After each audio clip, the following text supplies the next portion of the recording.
ஆதித்யாவோட அப்பா பழங்காலத்து அரிய வகை பொருட்களை விலைக்கு எடுத்துக்கிற ஒரு கடையை வச்சிருந்தாரு. ஒரு நாள் அந்த கடைக்கு வயசானவர் ஒருத்தர் வந்திருந்தாரு. அவரோட கையில ஒரு பழைய அழுக்கான கார்பெட் ஒன்று இருந்தது. அவரு ஆதித்யாவோட அப்பா கிட்ட கேட்டாரு, இது ஒரு அரிய வகை மேஜிக் கார்பெட். இதுக்கு நீங்க என்ன விலை கொடுப்பீங்க அப்படின்னு. கண்டிப்பா நான் இந்த மேஜிக் கார்பெட்டை வாங்கிக்கிறேன். இதுக்கு என்ன விலை நீங்க எதிர்பார்க்குறீங்க அப்படின்னு ஆதித்யாவோட அப்பா கேட்டாரு.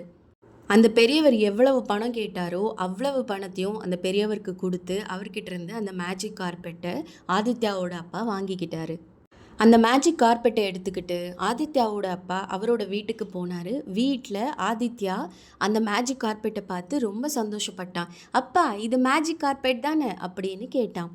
அதுக்கு ஆதித்யாவோட அப்பா சிரிச்சுக்கிட்டே பதில் சொன்னார், இல்லடா கண்ணா, இது மேஜிக் கார்பெட் இல்லை, இது ஒரு பழைய சாதாரண கார்பெட் தான். இந்த கார்பெட்டை எடுத்துகிட்டு வந்தவர் ரொம்ப வயசானவர். அவர் ரொம்ப நாளாக சாப்பிடல. அவருக்கு உதவி செய்யணுங்கிற ஒரே எண்ணத்தோடு தான் இந்த கார்பெட்டை நான் வாங்கிக்கிட்டேன். அப்புறம் அவர் ஆதித்யாவை பார்த்து சொன்னார், ஆதித்யா, இது மேஜிக் கார்பெட் இல்லை தான், ஆனால் உண்மையான மேஜிக் எது தெரியுமா? அவருக்கு உதவி செய்யும்போது எனக்கு ஒரு சந்தோஷம் வந்ததில்ல, அதுதான். ஆமாங்க, உண்மைதான். அடுத்தவங்களுக்கு உதவி செஞ்சோன்னா நம்ம மனசுக்கும் நிம்மதியும் சந்தோஷமும் கண்டிப்பாக கிடைக்கும். வீடியோவை முழுசாக பார்த்ததுக்கு நன்றி. நம்ம சேனலை இன்னும் நீங்கள் சப்ஸ்கிரைப் பண்ணலன்னா தயவுசெய்து சப்ஸ்கிரைப் பண்ணுங்கள். இந்த வீடியோ உங்களுக்கு பிடிச்சிருந்தா லைக் பண்ணுங்கள். உங்கள் ஃப்ரெண்ட்ஸ் அண்ட் ஃபேமிலிக்கு ஷேர் பண்ணுங்கள். நன்றி, வணக்கம்.